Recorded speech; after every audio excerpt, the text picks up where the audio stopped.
This is the Wealthy Investor Show, where we don't just talk about your wealth, we also talk about your holistic health. I'm your host, Mattias. And I'm Erica. And this is the Wealthy Investor. Welcome back to the Wealthy Investor. This is Erica, your host for today. Mattias is out on a work call. He had a couple of things to do this morning, so it's just me. And I am here today talking to Charisse Walker. She is a coach, a life coach, real estate investor, lender, realtor, speaker, author. Her most recent book, called Flipping the Iceberg, is she wrote for people to read before they get married to help uncover some of the depths of the relationship that might not show themselves typically until after folks have been together for a long time or have been married for a long time, and to help have some difficult but important conversations. But before we get into the conversation with Charisse, I was going to just share with you what the last week has been like for me.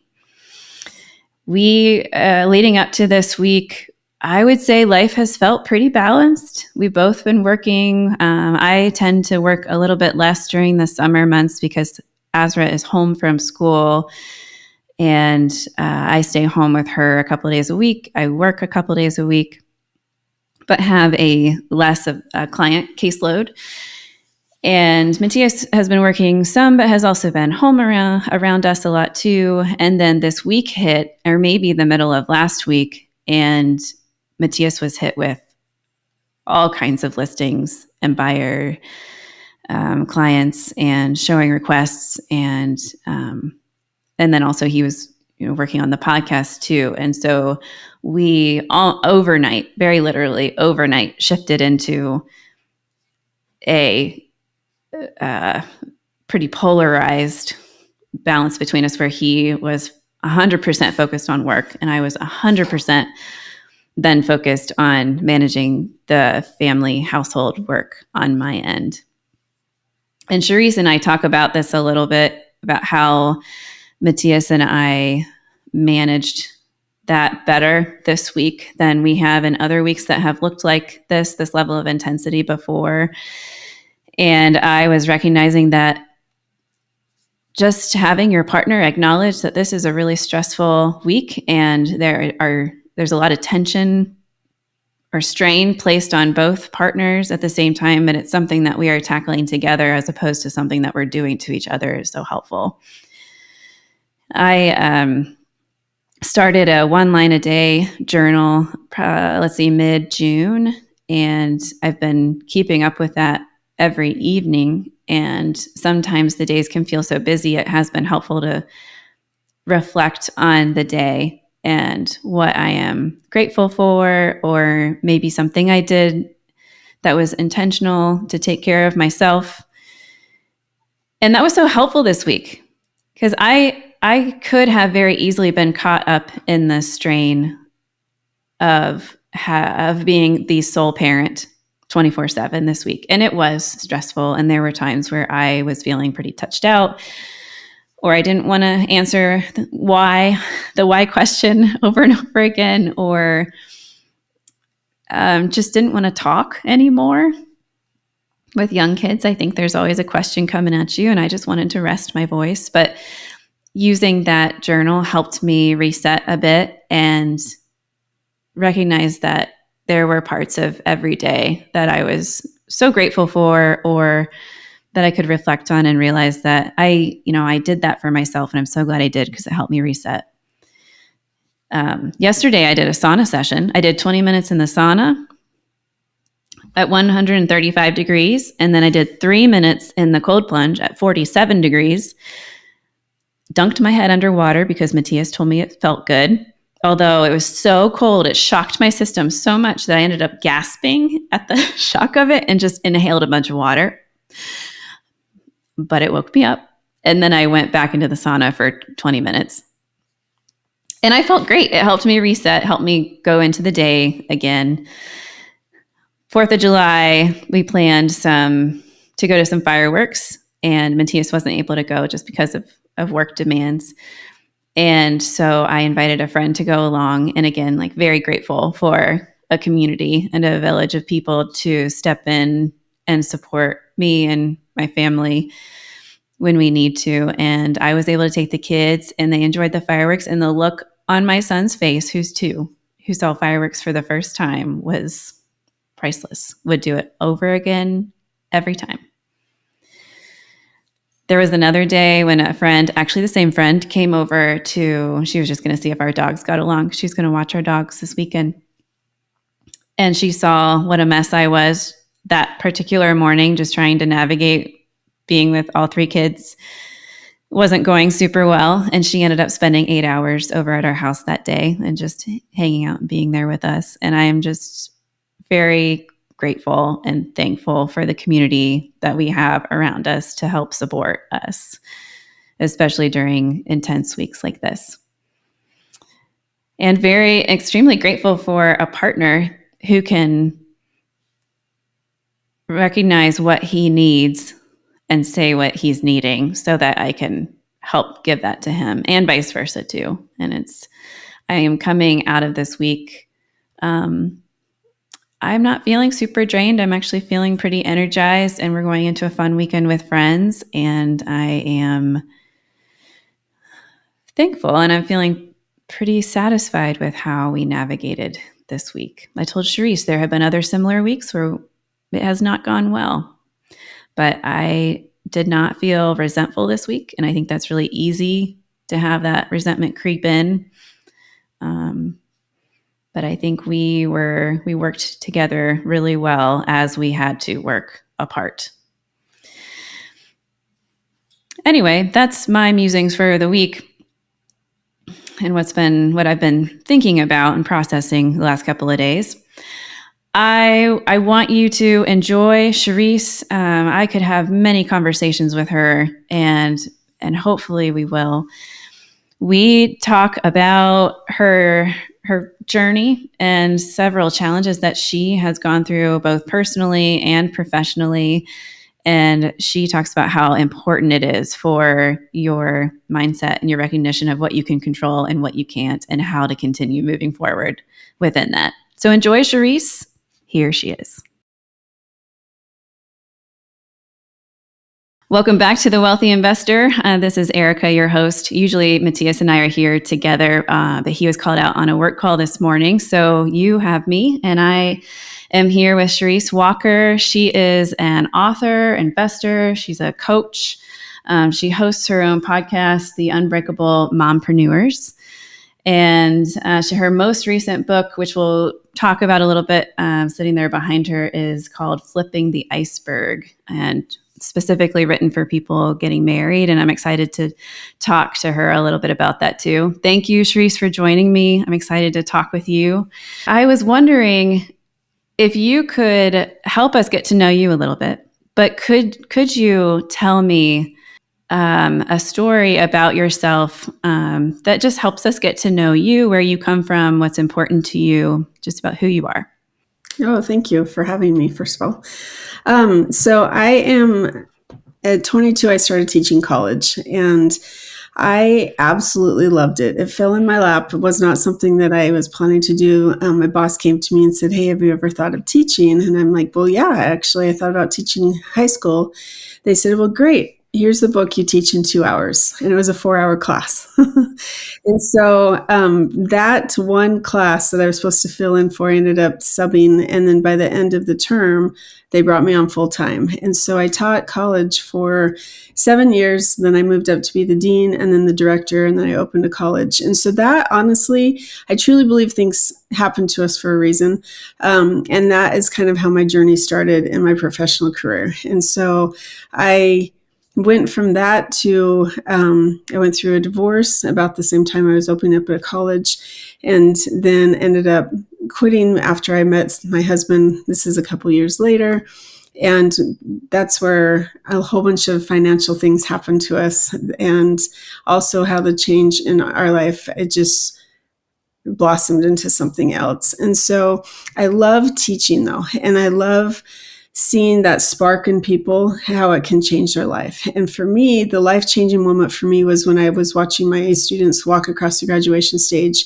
And I thought, oh my gosh, I had a hand in that, because a lot of these students went from, I'm not smart enough, I'm not good enough, I've been told I was stupid my whole life and I'll never amount to anything, to I'm the first person in my family to ever graduate from college. And so that became a journey for me where I wanted to help people change their life, that they could believe that if they wanted to achieve anything in life, that they could.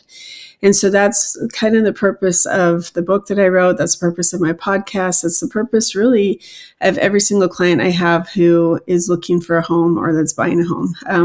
One of my clients, when she bought her first home, she just started bawling, saying, Charisse, I never thought that this would be possible. Her mom had passed away and she just said, thank you so much. So I think anything in life, that's kind of been my go-to, is that you really can accomplish anything you want if you set your mind to it. Who were those people for you in your life that made you feel like you can do this and I can help you get there? Great question. It was actually my parents. I was fortunate enough to have parents that really never held me back. They just let me go. Unfortunately, I think that I took too much on my plate because of that, but they really were you can do anything you want. And so it was definitely my parents. That's amazing to have that voice in your head to fall back on when you are in situations where you may be questioning yourself or questioning the next step forward. When you were handed the material to teach that class, that 4-hour college class, are you a natural speaker, or is that something that has been learned over time? No, I think I am, because my goal is that I just want, it's not about me and like, oh, look at me, I'm on stage, or look at me, I'm doing this. It's what can I help you? What can you take from whatever I say that can help you in your life? Right. And so I don't get nervous. I think I do better actually on a stage than talking in a group of people, like 3 or 4 or 5 people, because I love to teach. And so, I've never thought of it as am I natural or am I not? What can you take from this? What can help you? And you have put that into so many different avenues. I'm just thinking about your podcast and your books and teaching and even creating colleges too. That time in your life when you were creating a college while at the same time going through a divorce, right? Those were happening at the exact same time? Literally. So I was hired on in December. In January, my husband left. So it was literally the same time. My youngest was 3. Wow. And my oldest, I have twins. So they were 9 or 10. I have to do the math. I think it was 9 at the time. Wow. Can you help me understand what that looked like for you during that time? I'm just imagining trying to figure out where the kids are going to be and who they might be with. And also opening a college takes so much time and effort also. So help me understand what that looked like for you during that time. Well, and add to it, it was a nursing college and a dental hygiene college. So, know, it's a whole nother level because of the accreditation you'd have to get as a school level and then as at the state level as well and the national level. So my marriage was on the rocks for 13 of the 15 years. It was really difficult. Mentally, physically, the stress. I had been actually diagnosed with MS because of the stress that I was under. And so for me, I think it was more the weight is finally off my shoulders, like the pressure, because it was difficult. And I honestly hoped that he would come back. Like I waited for 8 months before that happened, but it gave me time to kind of relax and figure out, is this healthy? Is it not healthy? Do I want him back? Do I not want him back? And so that part of it, I felt like was, I hate to say it, but more of a relief. However, now I have 4 small kids. So gratefully my sister, because my kids were they called it off track. I'm in Utah. So you go on track for a little while and then you go off. And so it's like every 6 weeks, the kids they're on a break. So there was never a summer. It's a year-round school. I see. They've kind of gone away from that, so thank heavens. But so I called my sister up and I said, hey, are you available for about a week? And like I have 2 other sisters. And we didn't really communicate with each other, but all of us at about the same time, our husbands, like we ended up separating from our husbands. It was not planned. I think we had all just said enough. So she came to stay with me for a week, but that turned into, from January to November, she was with me. And so that was a help, but she actually, well, it's her story. She's pretty private, so I won't go into that, but ended up taking care of her as well in a lot of respects. That part was difficult. So what I did is I reached out to my community, my neighborhood. There was I had to be at school at this certain time or at work, and then my kids didn't go to school until this time. So I would divvy them out to different people. So on Tuesday and Thursday, this neighbor could watch my daughter, and Monday, Wednesday, Friday, this neighbor could. And then, it was tough that way, but they were super sweet. And then I had this cutest little 3-year-old son. And because we worked across town, he came with me, and I found a daycare close to there so that we could carpool. I could get in the carpool lane. Smart. So, and so we had a fantastic time. He didn't know what was going on. And so it was just such a fun time that we would sing together in the car. We'd be able to talk. So it was actually really fantastic. And then I had a network of people after work. If I had to stay late, they could go pick up my children, like this one from daycare, and then take care of these others. And then I had a girl that was in high school, and she'd come from 3 to 6 to watch my kids and take care of them. So wow. Truly a village. It really, yes, it was a lot of coordination. But I'll tell you, my house stayed clean because there was so much interaction. It was much better than it has been. And, making sure that I would on Saturday plan out my menu for the week so I knew what I'd make so I didn't have to figure it out. So, yeah, it was a blessing in disguise, but it was really, really difficult. Yeah, I imagine both things. I hear you though, and feeling like at some level it did feel like a weight off, like you finally had some room to breathe.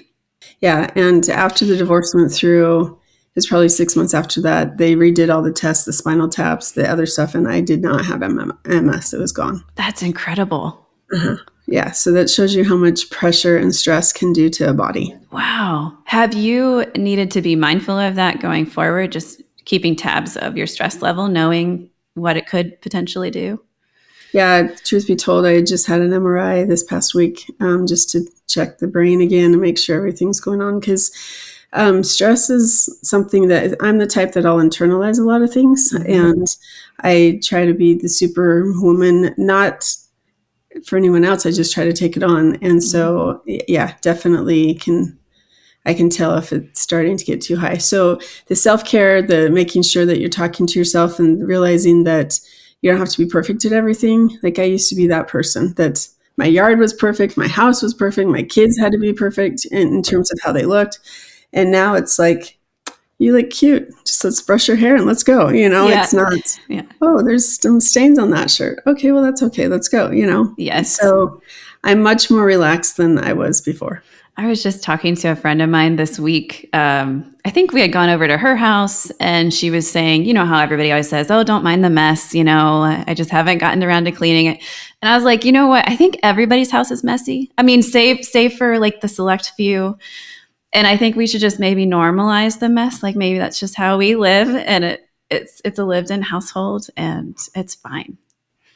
Well, there's that joke where the wife's, oh my gosh, people are coming. You have to clean, clean, clean, clean, clean, right? And then you go over to their house and they say, don't mind the mess. Oh, it's okay. Everything's good. Right. And the husband's like, what? And so it really is true. People don't come over and judge your house. And if they do, they're probably not the people you want to hang out with anyway. Yes. So it's true.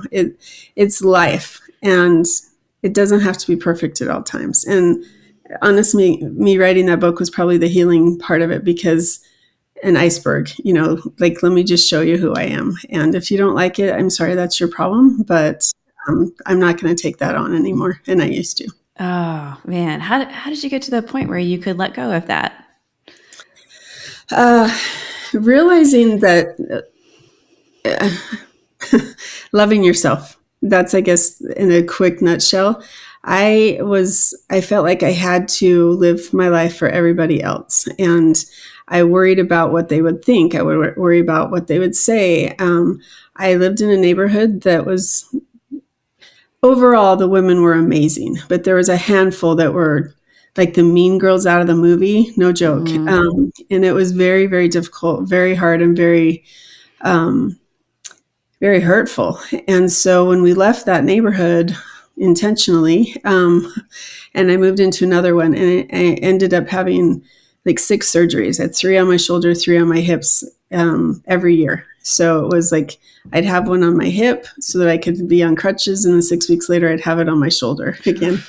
And laying in bed, that first one, it'll make me start crying because it was so painful. But laying in bed, realizing that life is short, and I was grateful that I could walk, not at that point. So the times like you don't realize what you have until you lose it, I think. So having so many health issues for a while, I started realizing I need to start being grateful for what I have and living my life the way I want to live, not the way I want, or I think other people think I should live. And so I was really, actually, there's always a gift in everything. And those neighbors, I was this victim mentality. And with my ex-husband, I was a victim. And so when we separated and when we moved away from that neighborhood, it was just freeing, because I realized I need to start loving myself for who I am. Like, I was a lot skinnier and I would just try to be this person, and really realizing I can't be. Like, I cannot control anybody else on this planet other than myself. And so I need to start focusing on myself and healing myself so that I can start being happy. And so I think that that's where it changed. Mm-hmm. That decision, you're talking about leaving that neighborhood and the divorce too. It made me think about a book I read recently. It's Emily Freeman's How to Walk into a Room. And she talks about how to know or discern whether it is time to leave a place, a neighborhood, a relationship, when to stay, what boundaries you might need to put up in order to stay. It's a really interesting book, but you talking about your neighborhood, were those recognizing what those women were like and how that was affecting you? Was that something you could recognize while you were in it, or did that? Yeah. Was that part of your decision to leave too? Yeah. So I'm very religious, go to church every week on Sunday, and so did all these other people, right? And so when I started having panic attacks when I was going to church, like, I love my church. I knew it wasn't that, but the people, wow, it's not worth that when you start. And I mean, that's a whole nother podcast we could go into because it's a long story. But I just remember saying something to my bishop that I'm like, because he made a comment, and I said, it's people like you, like, is the reason we are going to move. And when there was one person that, like, I went over and I approached her before we left, and luckily I'd lost my voice because I probably wouldn't have been as nice. And so I think that, again, I'm very religious. So I think that if you bring God into it and you just like, heal my heart, heal me, it does take time. It's not like it was overnight, but I definitely realized that for my family's health, because it wasn't just me who they were attacking. My poor twins were just the things that they went through. So yeah, there has to be boundaries. And when you try, and the sad part is a lot of these women were like my really good friends, and they turned like that overnight because of something their husbands did to my children. And I thought, no, this isn't okay. And so that's how it all kind of, and to this day, they still don't talk to me. And we were the victims, right? And so what I realized is that, again, you can't control anyone else. I call it locus of control. So if you put your hands like this and you turn in a circle, like, really, that's how much control you have over yourself. And so when I started, like, I used to teach all this stuff, but when I'm like, wait a second, I need to apply this stuff. And realizing, like, I was always thinking it was somebody else, not really realizing that it was happening to us. And so that's where boundaries, people say it all the time, self-care and boundaries. Like on my podcast, that's become a recurring theme that every single person says. But it really is like, you have to take care of yourself. And I don't have panic attacks anymore. I love going to church. I love the people in my neighborhood and just golden people. And so that's where you really have to think, is it you? Is it me? Like if I were to go to every neighborhood and have the same problems, okay, I'm going to look inward. But there are some that it's not you. Get away from them. Yeah. Yeah. It sounds like you've really had to advocate for yourself and for your family for the health of everyone. And boundaries are so important, but it's so easy to say it too. Just set some boundaries. Yeah. You're going to be fine. But then implementing them, it's so challenging because you have to be willing to make some people feel uncomfortable. Yeah. Mm-hmm. And then you can't be the one to make them feel better because you set the boundary. Yeah. And then it can be tough. Yeah. Especially if, they're the guilty ones and, it takes two to tango. There's always things that I could have done differently or they could have done differently. But, sometimes people are going to try to make you feel bad or feel guilty for that. In my first divorce, I kept this divorce journal because one day he would call and say, I'm so sorry, Charisse, I'll do this and this and this. I'm going to chase you. I'm going to do this. And then literally the very next day would be, it's all your fault. You're breaking apart this family. You're doing da-da-da-da-da-da. And then literally the next day. So I started just writing a journal of everything he would say. I'd write it all down. And I came across that when we moved into this house about a year ago. Holy cow. Wow. Manipulation. So journaling and me realizing that sometimes it's people's own insecurities they're going to project on you and you cannot own that. That's their issues, not yours. Right. Sometimes when I talk about that locus of control with my clients, I describe it to them as if I want you to just feel how strong you are internally, like your internal locus of control. Mm-hmm. Whereas if something changes in your environment, is it going to knock you over to the ground or have you build up some of this inner strength where it might bend you a little bit, but you're going to be fine. You're rooted in who you are and how you feel about yourself too. And how to build that too. Yeah, no, totally. Yeah. I wanted to talk a little bit about your book, Flipping the Iceberg.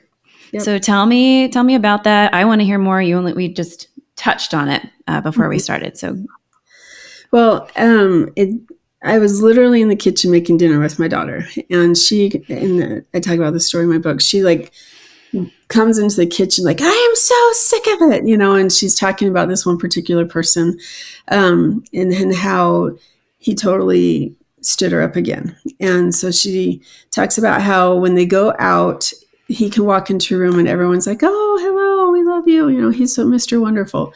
She's like, how can people not see that he's not Mr. Wonderful? The only people, he projects that, but if you really knew the real him, that's not him. And so I'm like, well, sweetie, it's like an iceberg. Because I was a huge Titanic. I used to teach it all the time with social stratification and sociology. And so I love the analogy of an iceberg. And I said, well, he's just like an iceberg. And someday I'm going to write a book about that.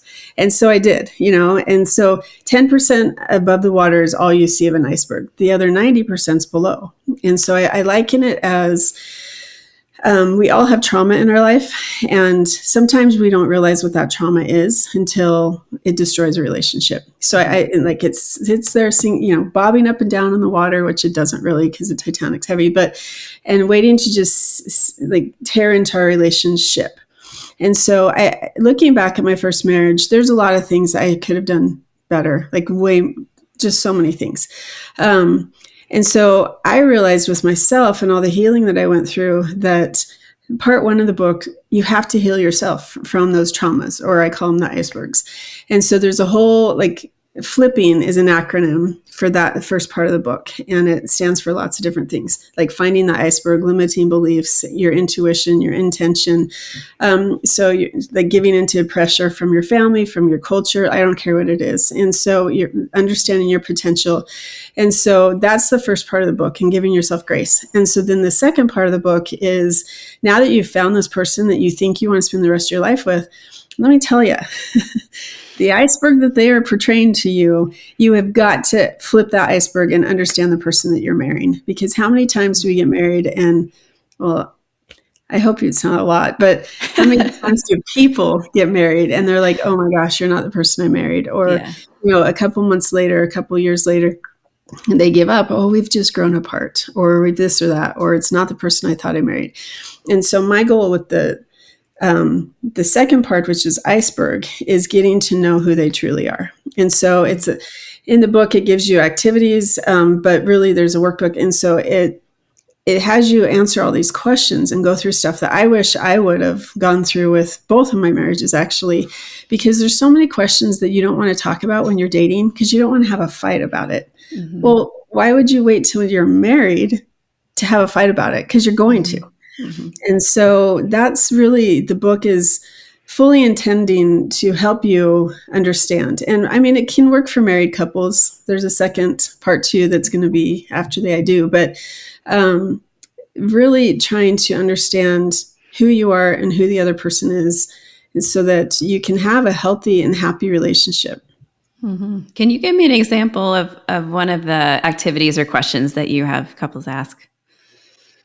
I think, well, for the one part I've developed, it's called the HAS method. And so, sometimes we get into this situation. I remember my son, he was in a specific situation. And so we were at a counselor, and my current husband, he was getting so mad, right, about stuff. Like my son was institutionalized. He's a special needs kid, and he was having some issues with stuff. And so we were going once a week to be counseled. Mm-hmm. And my husband would walk into the hospital, and he'd be instantly angry. And so I remember the counselor looking at him, and she's like, why are you so upset about this? Because it's nothing that has to do with him, right? And so she's like, why are you so upset about this?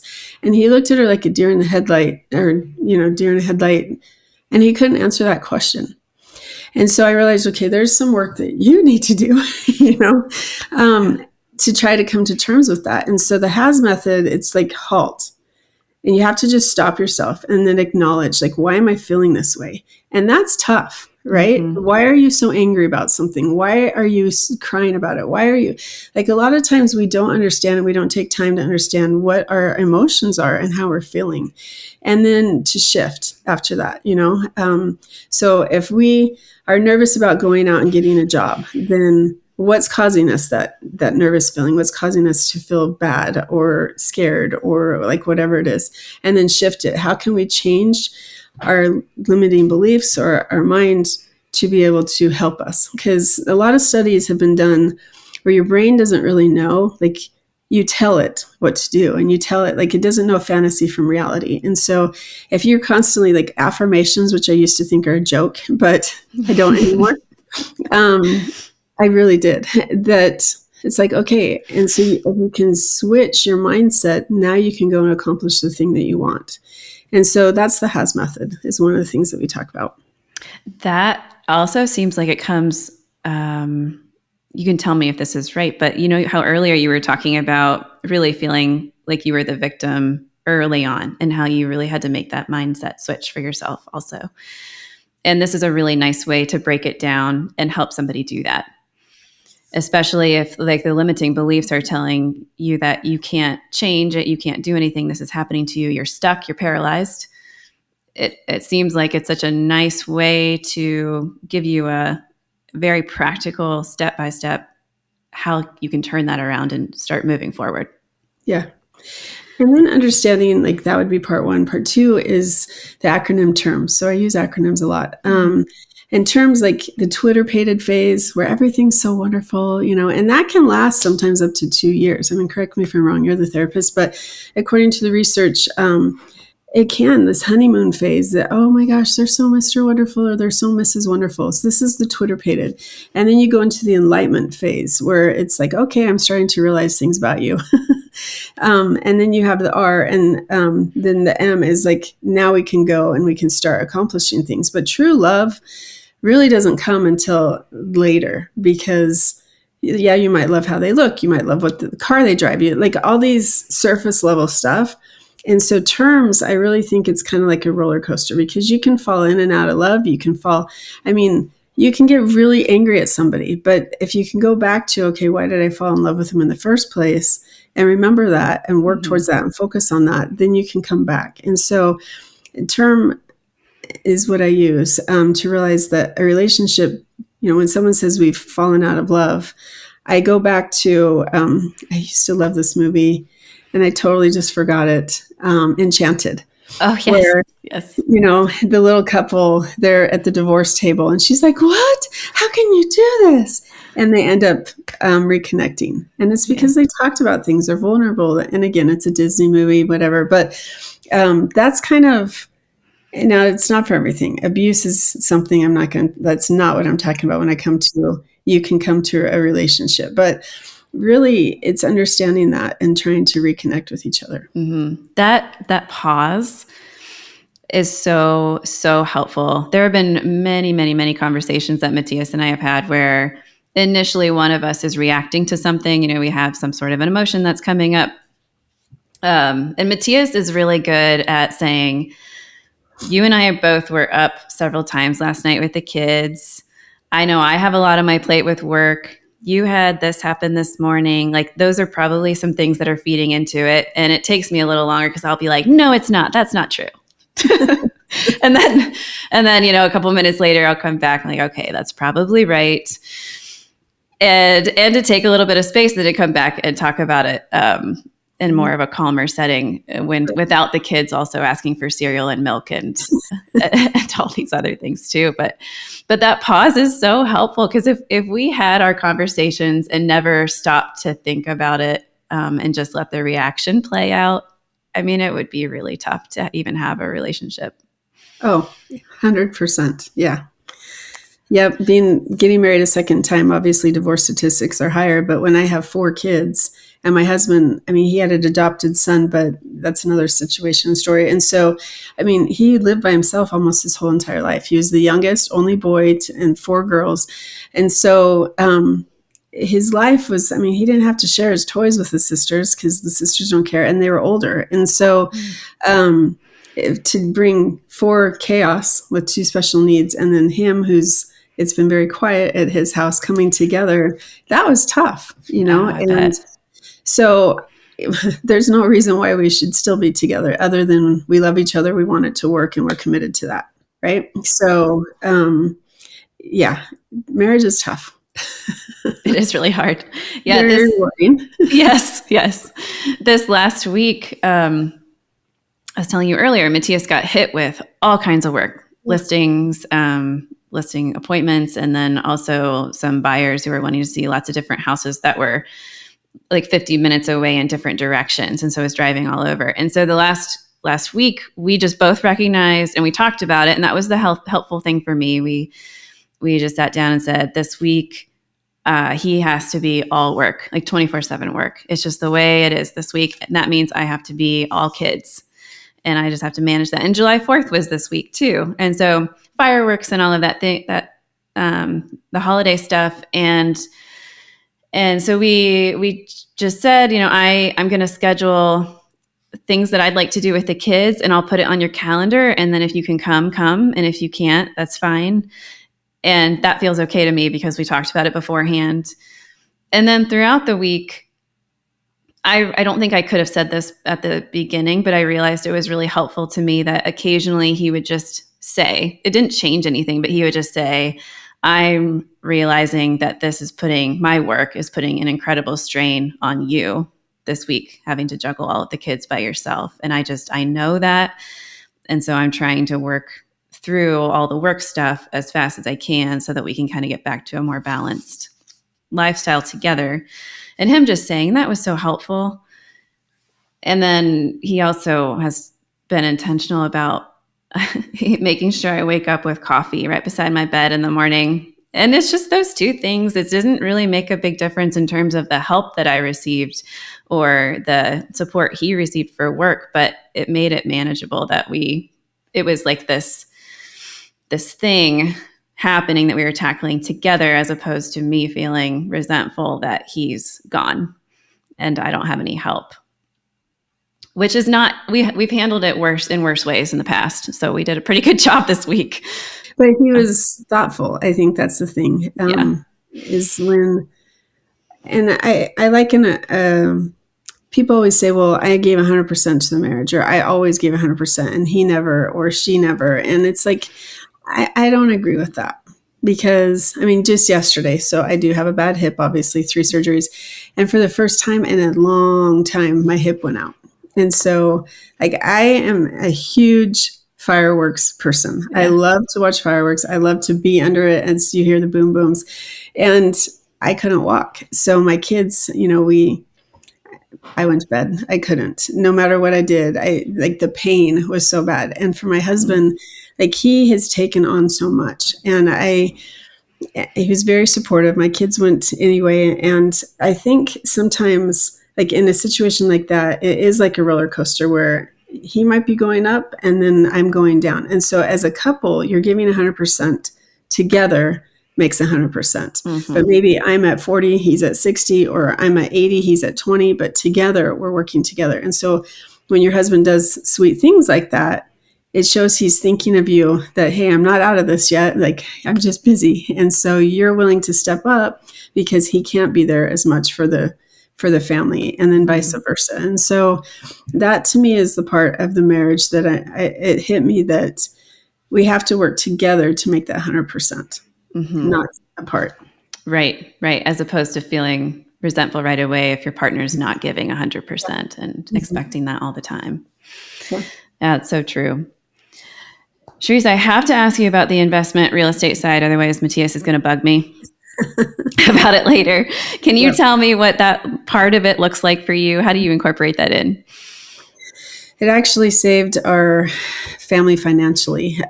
So a couple years ago, my dad came, and it wasn't my dad. It was a family member that came and said, hey, I have this great family investment opportunity. Let's all go and invest in Honduras. We can buy a hotel, a boat, because he had a dive shop. And so my dad and my mom got involved in it because they thought it would be fantastic. And when you're trying to please somebody and get them to like you, right? So we ended up mortgaging our house, and we were on food stamps at the time. So it was really stupid of us to do that. But I had called this person and said, hey, we're on food stamps. We can't afford this house payment, like the HELOC payment, which is a home equity line of credit. Mm-hmm. And so, they said, okay, we'll make the payment. And so we did. It was a huge amount of money that we gave. And it was a loan. We had him fill out all this stuff, blah, blah, blah.